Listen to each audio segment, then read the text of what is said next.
আমি জানিব বিচাৰিছোঁ দিগম্বৰ শব্দ অৰ্থ কৃষ্ণ। জানিব বিচাৰিছোঁ। দিগম্বৰ শব্দ অৰ্থ যদি আমি সন্ধি ভাগো দিগ যোগ অম্বৰ সমান দিগম্বৰ।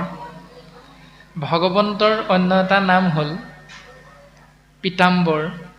পীত যোগ অম্বৰ সমান পীতাম্বৰ। পীত মানে হ'ল হালধীয়া, অম্বৰ মানে হ'ল পৰিধান কৰা। হালধীয়া বস্ত্ৰ যিজনে পৰিধান কৰে তেওঁৰ নাম হ'ল পীতাম্বৰ। ভগৱন্তই হালধীয়া বস্ত্ৰ পৰিধান কৰে। দিগ যোগ অম্বৰ সমান দিগম্বৰ মানে শৰীৰত অলংকাৰ নথকা অৱস্থাটোক দিগম্বৰ বুলি কোৱা হৈছে। যিধৰণে শিৱৰ অন্য এটা নাম দিগম্বৰ, যে তেওঁ শৰীৰত যেনেধৰণে বস্ত্ৰ পৰিধান কৰিব লাগে তেনেধৰণৰ স্বাভাৱিক বস্ত্ৰ পৰিধান নকৰা যিটো শৰীৰৰ দৰ্শন, সেইটোক বুজাবলৈ গুৰুজনাই দিগম্বৰ শব্দৰে সেই তত্ত্বদৰ্শী সিদ্ধ পুৰুষকেইজনৰ চাৰিত্ৰিক বৈশিষ্ট্যটো বৰ্ণনা কৰিছে দিগম্বৰ। যে অলংকাৰ নথকাৰ স্বত্বেও তেওঁলোকক জ্যোতিষ্মান এটা নক্ষত্ৰ যেন দৰ্শন হৈছে, খুব ৰূপ যেন চৰাই গৈছে, এই দৰ্শনটো হৈছে কৃষ্ণ। বস্ত্ৰহীন নহয়, সম্পূৰ্ণ ৰূপত বস্ত্ৰহীন নহয়। যিধৰণে শিৱই বাঘৰ বস্ত্ৰ পৰিধান কৰে, বাঘৰ বস্ত্ৰ পৰিধান কৰাটো স্বাভাৱিক অৱস্থা নহয়, সেই কথাটোহে প্ৰকাশিত হৈছে। তেওঁলোকৰ শৰীৰত লজ্জা নিবাৰণৰ বাবে বস্ত্ৰ আছে। যিকণ গুপ্তাংগ ঢাকিব লাগে লজ্জা নিবাৰণৰ বাবে সেইকণ বস্ত্ৰ তেৰা সমস্তই পৰিধান কৰিছে, সম্পূৰ্ণ উলংগ নহয়, সেইটোহে প্ৰকাশিত হৈছে কৃষ্ণ। কৃষ্ণ। হে ৰাম পৰম ভকত তাখম্বাক জানি মনে আসনে বৈখায়া ৰংগে পূজিলা চৰণে শৰীৰৰ কান্তিয়ে প্ৰকাশে ভাষান সাক্ষাতে দেখিয়া যেন ব্ৰহ্মাৰ নন্দন তাখম্বাক দেখি ৰাজা প্ৰীতিক লভিল অৱনত নিজয় অভিমতক পুছিল। হে ৰাম জানিলো তোমাৰ পাৰি সদ গোবিন্দৰ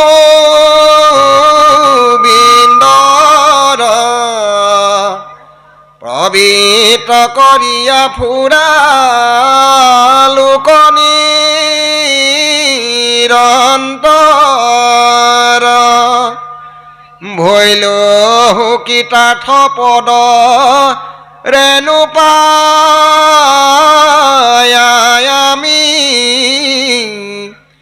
জানিলো আজিষে মুত তুষ্ট কৃষ্ণ স্বামী যদি নৰতনু ইটো ক্ষণিক থিৰ তথাপি দুৰ্লভ মানু মনুষ্য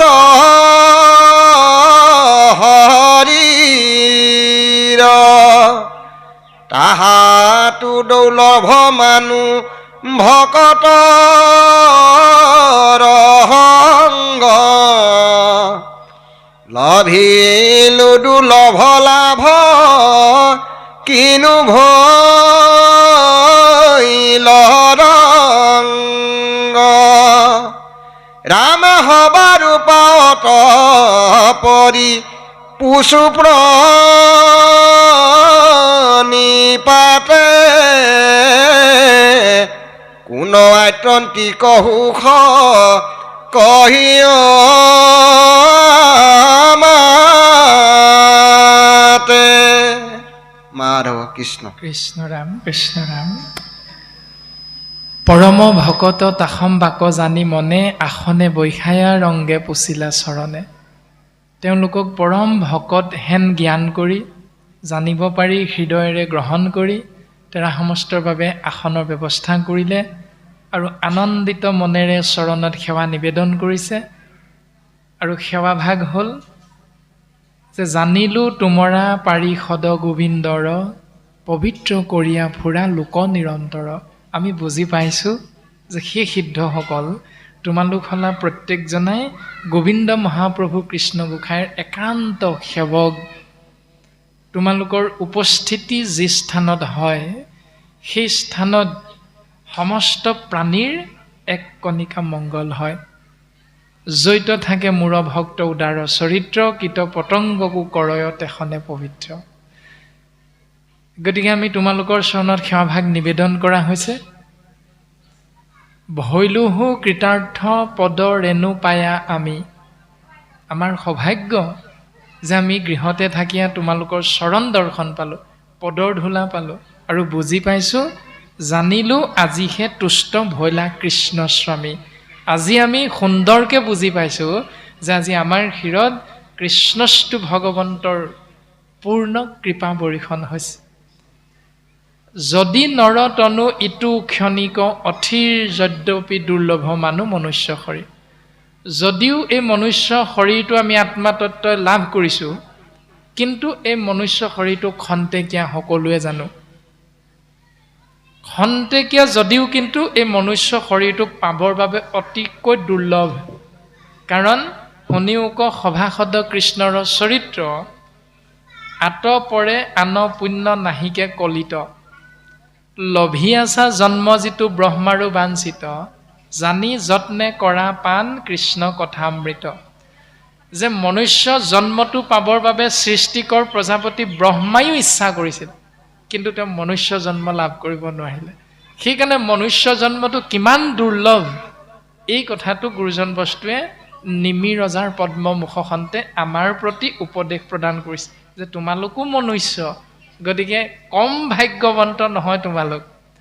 সেই ভাগ্যৱন্ত হোৱাৰ মূলতে হ'ল যাৰ আছে পুণ্য সংঘাত, যে যাৰ ৰাখি ৰাখি পুণ্য জমা হৈ আছে, পুণ্যৰ গৰাকী হৈ আছে, তেওঁ কৰ্মফল ভোগ কৰিবলৈ ইতৰ প্ৰাণীৰ শৰীৰত নোসোমাই আমি মনুষ্য শৰীৰত সোমাব পাৰিছোঁ। যে যিমানবিলাক আছে বিষয় সম্বন্ধ সুখ সমস্ত জনিতে পায়, হৰি সেৱা একো স্থানে নাই। শৰীৰৰ সেৱাৰ যোগ্য কেৱল মনুষ্য তনু। ইমান উত্তম পাত্ৰ মনুষ্য শৰীৰটো। আৰু নিমিৰজাই কৈছে যে ভৈলোহু কৃতাৰ্থ পদ ৰেণু পায়া আমি, জানিলোঁ আজিহে তুষ্ট ভৈলা কৃষ্ণস্বামী। যদিও মনুষ্য শৰীৰটো মই লাভ কৰিছোঁ, এইটো যদিও খন্তেকীয়া বুলি বহুতৰ মনে কয় যে মনুষ্য শৰীৰনো কি আৰু খন্তেকীয়া, আজি আছোঁ কাইলৈ নাই, কচুপাতৰ পানী, গতিকে সুতমুচ ধুমুচ চলাই আছোঁ আৰু জীৱনটো দিয়া, এনেকৈ হয়তো কোনো কোনে আমি ভাবিছোঁ, নভবাও নহয়। কিন্তু দুৰ্লভ মনুষ্য জন্মটো মনত ৰাখিবা। মনুষ্য জন্মটো পালা দুৰ্লভ যদিও তোমালোকে সেই শৰীৰধাৰী জীৱতত্ত্ব গুৰুজনে আমাক প্ৰশ্ন কৰাইছে, আমাক ভাবিবৰ বাবে উপদেশ প্ৰদান কৰিছে।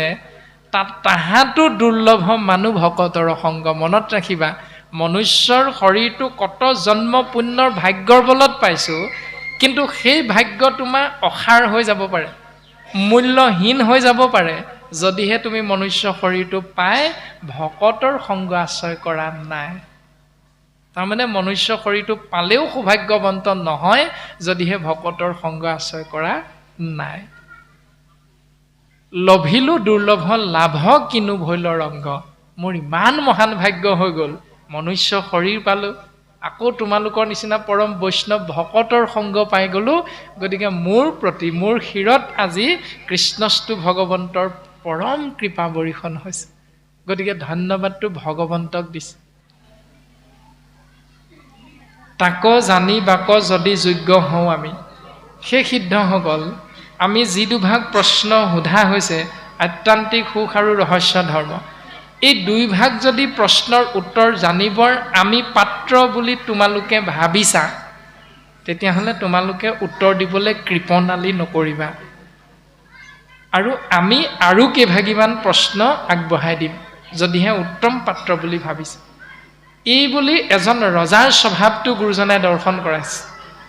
কিন্তু এনেকেও ক'ব পাৰিলেহেঁতেন যে মই ৰজা, মই নমতাকে তোমালোক আহি মোৰ ঘৰত উপস্থিত হৈছা, গতিকে নুসুধা নুপুচাকে আহি মোৰ ঘৰত সোমাই দিলা, গতিকে মই কেইটামান প্ৰশ্ন ইমান দিনে জানিব বিচাৰিছোঁ, তোমালোকক সুধিছোঁ, কৈ থৈ যোৱা। যদি উত্তৰ দিব নোৱাৰা কিন্তু অন্ধকাৰ কাৰাগাৰত পোতাশালত তোমালোকক ভৰাই থ'ম। ৰজাইতো এই বুলিও ক'ব পাৰিলেহেঁতেন, নাই কোৱা। এজন ৰজা যে ভকত, সেই স্বভাৱটো সুন্দৰভাৱে প্ৰকাশ হৈছে। আৰু আপুনি আমি 50 বিঘামান মাটিৰ গৰাকী হোৱাৰ লগে লগে আপোনাৰ মোৰ স্বভাৱটোৱে বদলি হয়।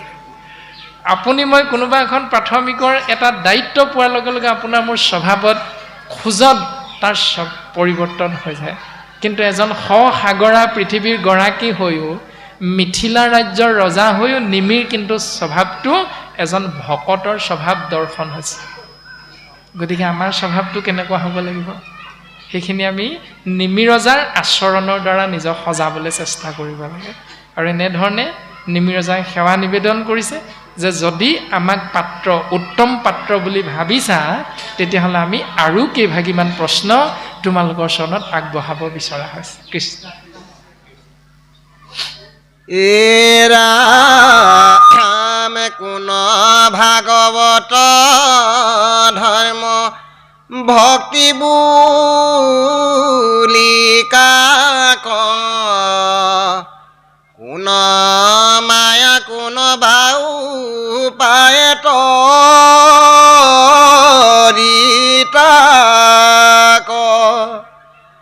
কাক বুলি ব্ৰহ্ম কৰ্ম যুগকাৰ নাম, অৱতৰি কেশৱে কৰন্ত কোন কাম, কোন যুগ ধৰ্মৰ অভক্তৰ নগতি, এহি নৱ গোটা প্ৰশ্ন পুছিলা নিপতি। কৃষ্ণ। কৃষ্ণ।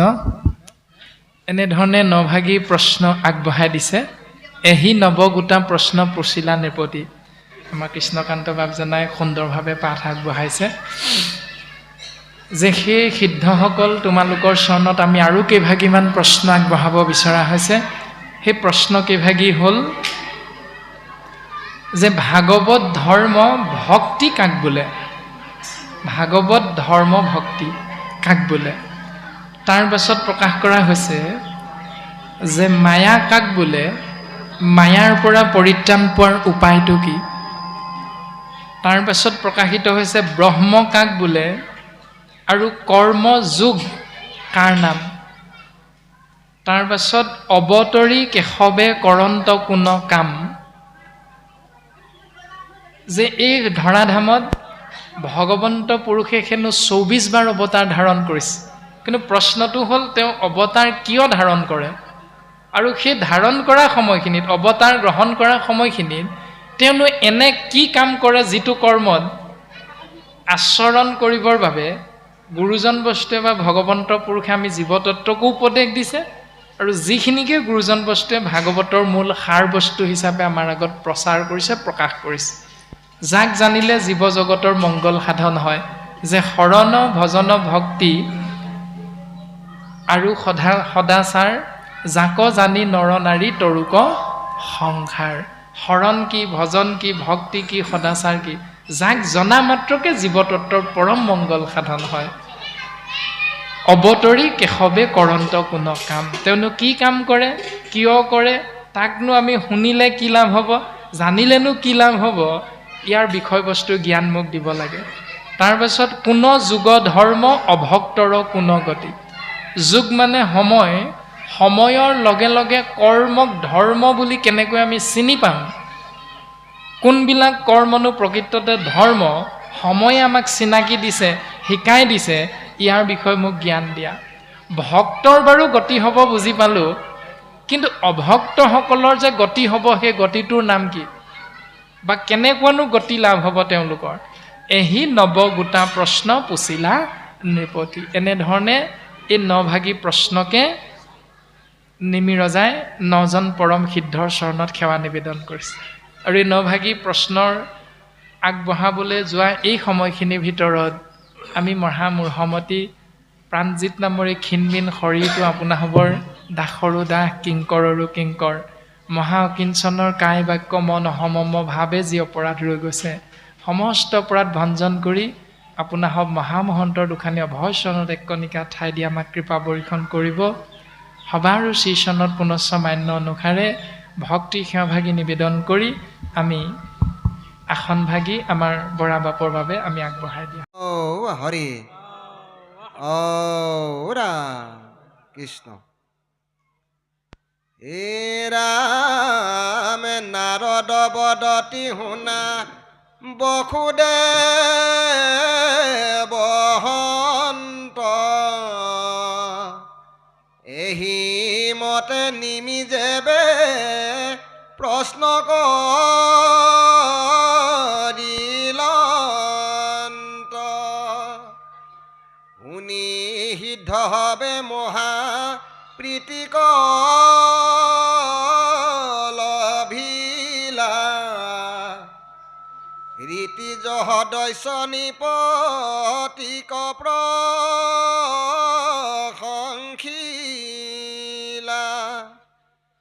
নৱসিদ্ধে সিদ্ধান্ত দিলন্তয় অনুক্ৰমে আত্যন্তিক সুখ কবি কহিলা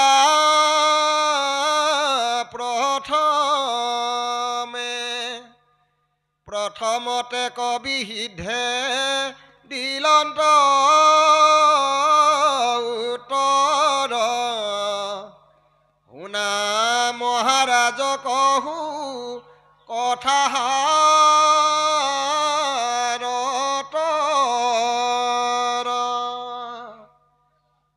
ৰাম যিটো শুনা ৰাজা মহা মোহে অন্ধ প্ৰায় পুত্ৰ দ্বাৰা দেহ তেখে আকুল সদায়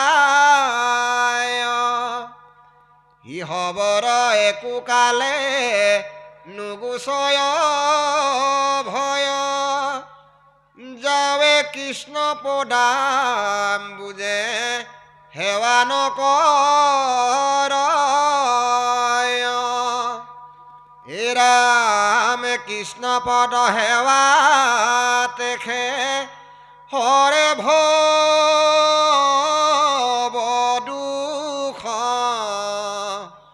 তাহাকে বুলয় ৰাজা আতন্তি কহু হৰি ৰাম